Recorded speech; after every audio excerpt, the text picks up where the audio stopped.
Selamat datang di podcast Lemhanas RI bersama saya Naomi Augustina. Sahabat Tanas, pada episode kali ini kita akan membahas suatu tema yang sangat penting, yaitu membangun kolaborasi dalam pendidikan kepemimpinan nasional.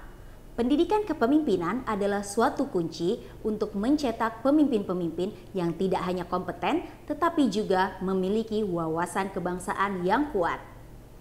Hari ini kita berkesempatan untuk berbincang dengan Kepala Biro Kerjasama dan Hukum Lemhanas RI yang memiliki peran strategis dalam membangun sinergi baik di dalam maupun luar negeri untuk memperkuat program pendidikan kepemimpinan nasional di Lemhanas RI.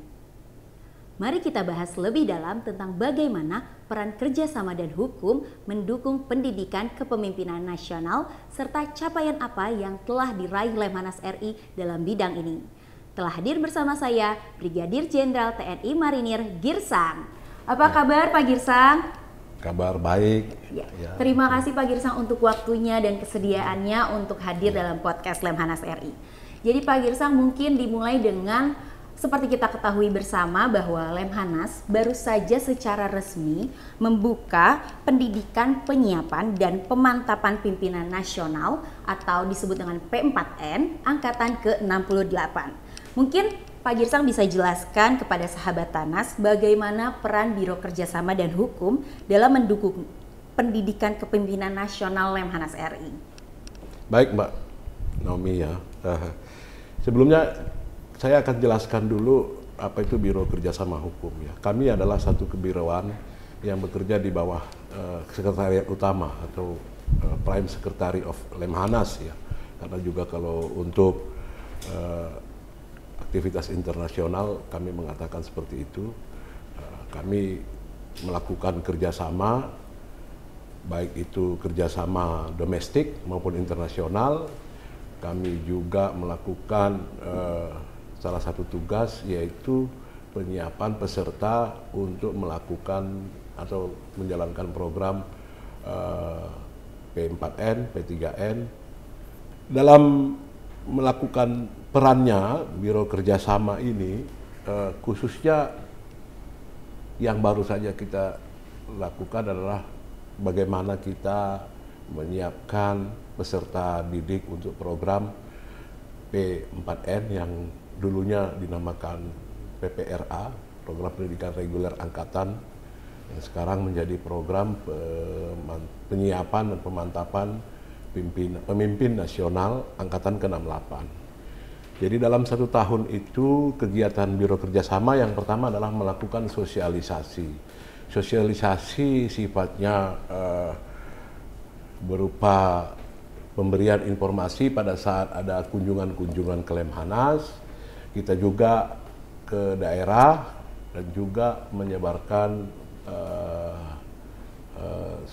flyer ya, kemudian menggunakan media sosial atau media komunikasi yang dimiliki oleh Lemhanas. Dalam hal ini kita ketahui bersama Lemhanas cukup aktif di Instagram, Facebook maupun channel YouTube ya, dan X ya, Twitter ya. Nah, di samping itu kita juga membangun kerjasama. Kerjasama itu meliputi kerjasama dengan kementerian lembaga, kerjasama dengan institusi pendidikan, dan kerjasama dengan organisasi-organisasi kemasyarakatan. Dari sumber-sumber inilah yang kita sebarkan sehingga kita menerima calon-calon peserta. Pada saat kita sudah menyampaikan beberapa bulan sebelum pendidikan dimulai, itu para mitra kerjasama maupun sumber-sumber yang akan melakukan pendidikan itu kita sebar. Kemudian kami akan menerima usulan-usulan dari masing-masing mitra tersebut. Kita akan lakukan seleksi administrasi.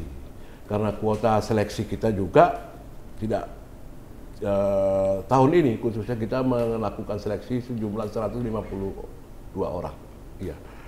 Kemudian setelah seleksi administrasi kita melakukan tes TPA, ya, tes potensi akademik dan juga tes psikologi. Di samping itu seluruh peserta juga harus menyiapkan data NCU, ya, kemudian daftar nilai TOEFL-nya, ya.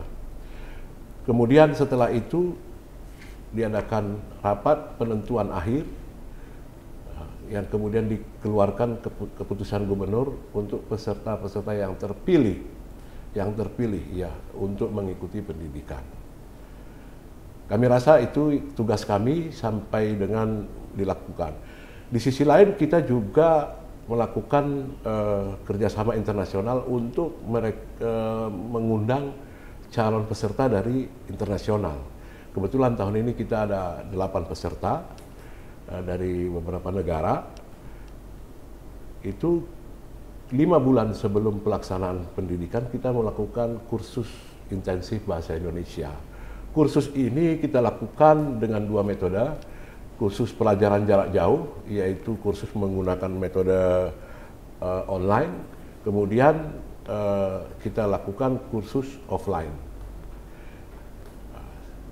Ya, Pak Girsang, tentunya dari apa yang sudah dijelaskan, mulai dari sosialisasi yang dilakukan, membangun MOU, melaksanakan seleksi, dan membantu dalam pendaftaran ulang, serta tidak lupa sebelumnya dipastikan telah melewati penentuan akhir, dan untuk peserta mancanegara mendapatkan kursus.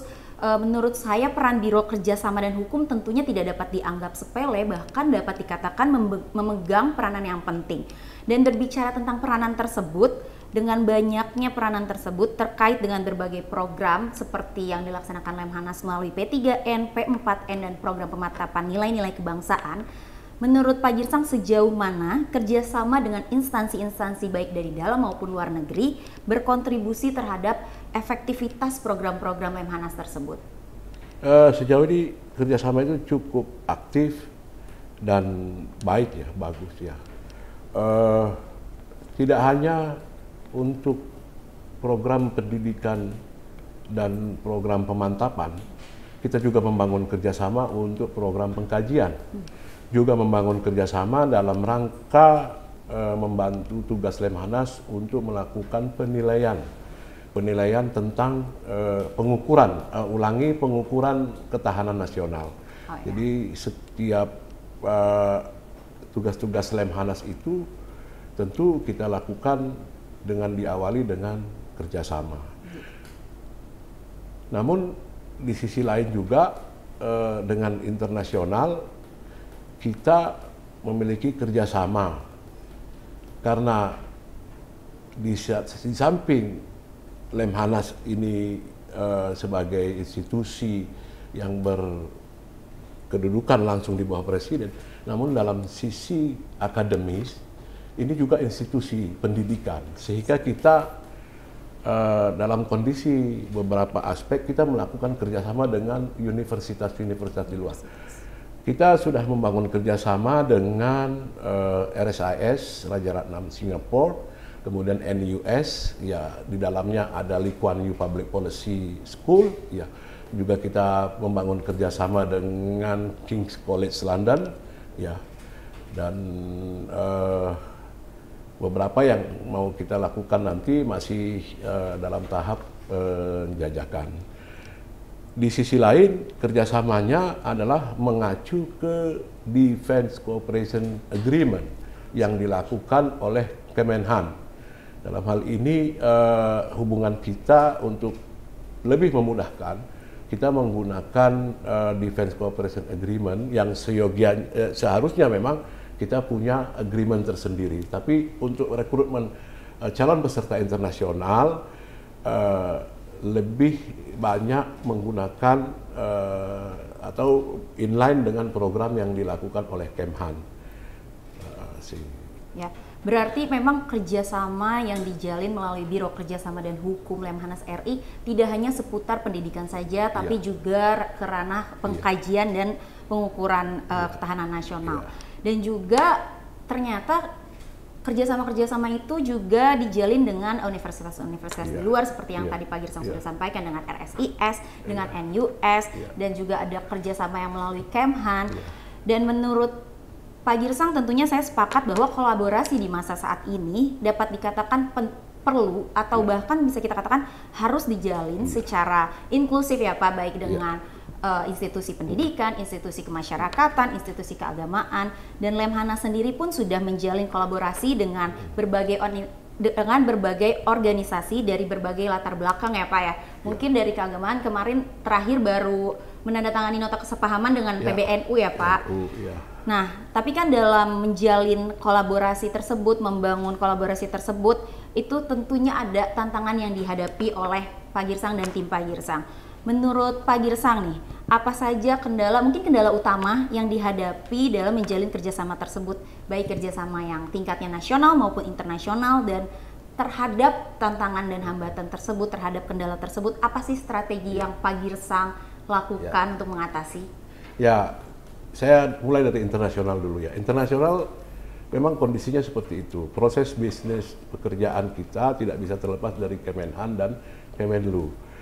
Saya sudah melakukan diskusi dengan beberapa orang. Memang seyogianya kita harus bisa membangun sendiri kerjasama itu karena kita institusi setingkat gitu. Namun pada kenyataannya selama ini kalau kita melakukan agenda cafe morning internasional untuk sebagai sosialisasi kepada peserta internasional, mitra kita masih lebih banyak dari defense attaché atau attaché pertahanan. Ya, untuk kerjasama dalam negeri kita juga karena level secara struktur itu tinggi, ya, sehingga kadang kesetaraan juga harus jadi pertimbangan. Jadi kesetaraan ini yang kadang bisa menjadi persoalan, ya. Jadi sehingga di Lemhanas ini ada apabila dia langsung ke kedeputian, dia langsung melakukan kerjasama di level kedeputian, ya, karena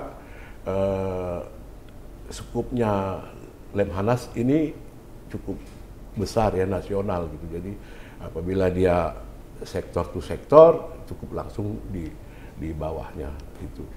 Berarti kerjasama yang dijalin juga akan menyesuaikan dengan proses bisnis yang akan dilaksanakan gitu ya Pak. Menurut saya sih strategi dan upaya yang dilakukan Biro Kerjasama dan Hukum tentunya menghasilkan capaian-capaian yang mendukung pelaksanaan program-program Lemhanas RI. Misalnya tadi membuat untuk mendatangkan peserta dari luar negeri harus bekerja sama dengan ATAN melalui Kemlu.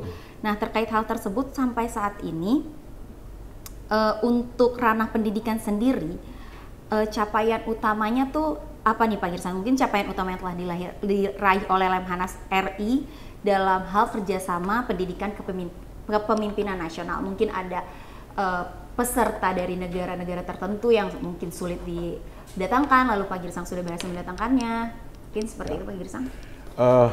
Untuk peserta birokrat khususnya kalender pendidikan menjadi pertimbangan. Mostly international community itu buka pendidikan itu di bulan Juni. Ya, summer ya. Nah, ini tutupnya sampai Juni, itu internasional. Nah, kalau di kita pembukaan pendidikan itu lebih dominan di awal, ya. Jadi ini kadang juga memang mungkin menjadi tantangan, ya. Maka untuk menutup itu, mereka pun apabila mendapat kesempatan untuk melakukan pendidikan itu biasanya durasinya 1 tahun. Nah, jadi bulan Juli itu mereka sudah kita infokan untuk mengikuti kursus intensif bahasa. Jadi 5 bulan untuk melakukan kursus intensif bahasa, kemudian 7 bulan sampai ke tengah. Itu salah satu jalan keluarnya, dan karena memang kita pendidikan menggunakan bahasa Indonesia. Jadi memang untuk tantangannya adalah mendatangkan peserta mancanegara, karena sebelum mengikuti pendidikan mereka harus mengikuti kursus bahasa terlebih dahulu, dan karena kalender pendidikan yang berbeda antara Indonesia dengan negara-negara tersebut. Dan berarti untuk kedatangan peserta internasional sendiri merupakan suatu capaian yang menurut saya tidak mudah untuk diraih kan Pak. Nah, untuk dampaknya adanya kehadiran peserta-peserta mancanegara itu mungkin Pak Girsang bisa lebih elaborasi lagi apa sih dampak dari kehadiran peserta mancanegara mungkin atau capaian-capaian lainnya berdampak terhadap program pendidikan di Lemhanas? Ya, karena sekolah ini seperti yang kita sampaikan atau Bapak Gubernur sampaikan pada saat pembukaan, yaitu School of Geopolitik, ya, tentu menarik perhatian komunitas internasional juga. Bagaimana pengkajian kita tentang geopolitik, baik itu domestik, hubungannya dengan regional maupun global. Sehingga ini menjadi salah satu pertimbangan dari siswa internasional untuk hadir. Kemudian kalau menurut pengalaman saya pribadi, ya saya juga pernah mengalami di luar bahwa fungsi paling utamanya adalah diplomasi. Jadi diplomasi kita sehingga orang-orang alumni internasional ini juga merupakan keluarga besar Lemhanas gitu. Nah, kami memiliki kontak hubungan dengan para alumni tersebut dan mereka juga biasanya juga kalau punya ikatan dengan kita.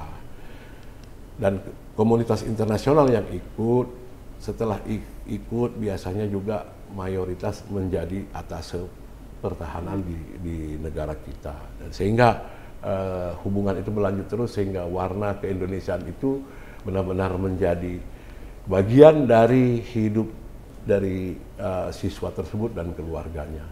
Ya, berarti kehadiran dari para peserta mancanegara itu mendukung diplomasi antara Indonesia dengan negara-negara tersebut ya Pak. Dan berarti Pak, selain capaian-capaian itu, mungkin Pak Girsang bisa jelaskan ke sahabat Tanas apakah ada program kerjasama atau program terbaru yang sedang dikembangkan Lemhanas, mungkin yang sahabat Tanas bisa bergabung atau sahabat Tanas bisa ambil bagian untuk semakin memperkuat pendidikan kepemimpinan nasional. Ya, kita sebenarnya secara reguler punya program dulu namanya P3DA, ya, program untuk pimpinan daerah. Di tahun 2023 kita mengadukan kolaborasi, ya, kerjasama dengan Purnomo Yusgiantoro Center dan juga dengan Lee Kuan Yew Public Policy School, ya, dan Kemendagri, ya, dalam hal pelatihan kepala daerah.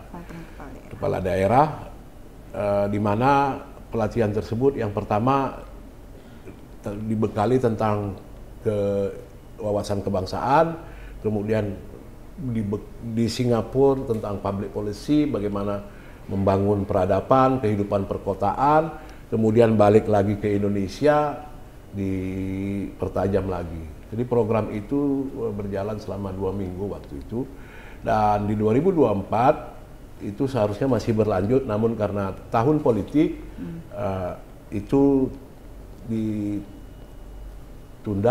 dan mungkin nanti tahun 2025 akan dimulai lagi. Di sisi lain Lemhanas ini juga sudah melakukan kerjasama waktu itu dengan KPU kaitannya pelatihan program pemantapan nilai-nilai kebangsaan untuk DPR RI terpilih, DPD RI, ya. Kemudian dalam waktu dekat juga untuk kepala daerah terpilih, ya. Bahkan kita sudah punya agenda sebenarnya untuk kepala desa, pelatihan kepala desa itu semua akan dilakukan oleh Kedeputian Pemantapan Nilai-Nilai Kebangsaan. Jadi Biro Kerjasama hanya merintis dari awal saja untuk melakukan Memorandum of Understanding sebagai payung untuk bekerja sama, dan selanjutnya dilakukan oleh kedeputian terkait. Ya, dari penjelasan Pak Girsang, berarti hampir semua kerjasama itu atau program-program yang dilaksanakan diawali dengan kerjasama yang dibuka langkah pertamanya oleh Biro Kerjasama dan Hukum, ya Pak. Dan itu menunjukkan bahwa memang kolaborasi di Lemhanas sendiri itu menjadi suatu hal yang sangat penting. Nah, kalau dari sisi Pak Girsang sendiri, bagaimana sih Lemhanas RI melihat peran kolaborasi dalam meningkatkan kualitas pendidikan kepemimpinan nasional? Apakah itu menjadi sangat penting atau bagaimana? Ya, tentu sangat penting ya.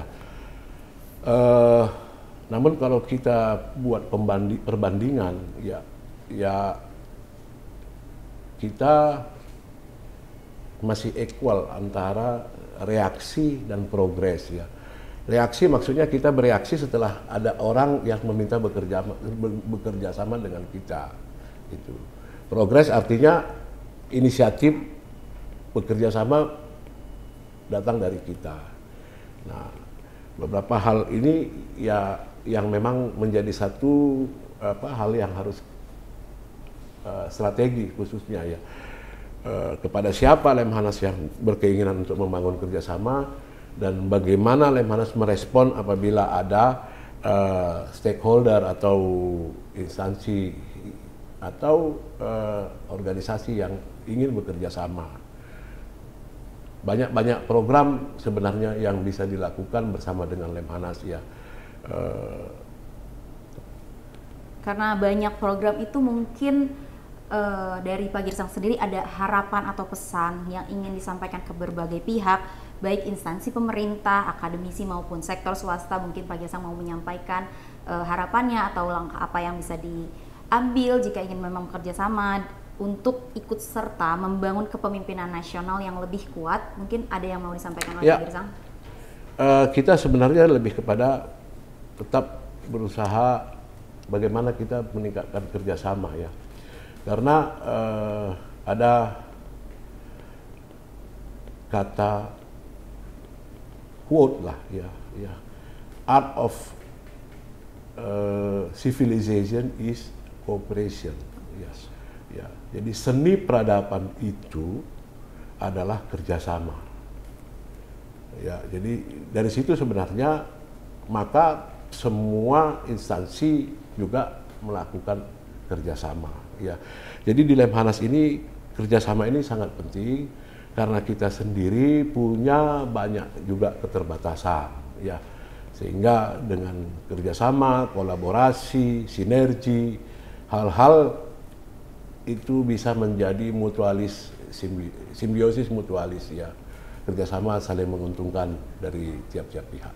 Ya, Pak Girsang, seni peradaban adalah kerjasama. Luar biasa sekali quotes untuk menutup acara kita pada hari ini. Terima kasih Pak Girsang atas perbincangan kita hari ini. Terima kasih untuk waktunya yang tentunya pastinya apa yang Pak Girsang sampaikan akan menginspirasi sahabat Tanas yang menyaksikan. Dan dari diskusi ini kita semakin memahami bahwa membangun kepemimpinan nasional tidak bisa dilakukan sendiri. Kolaborasi yang erat antara berbagai pihak, baik dari dalam maupun luar negeri, menjadi kunci untuk mencetak pemimpin masa depan yang memiliki wawasan kebangsaan dan integritas tinggi. Semoga diskusi ini bisa semakin menginspirasi lebih banyak lagi sahabat Tanas untuk berkontribusi dalam pendidikan kepemimpinan nasional. Sahabat Tanas, terima kasih telah menyaksikan podcast Lemhanas RI. Sampai jumpa di episode selanjutnya.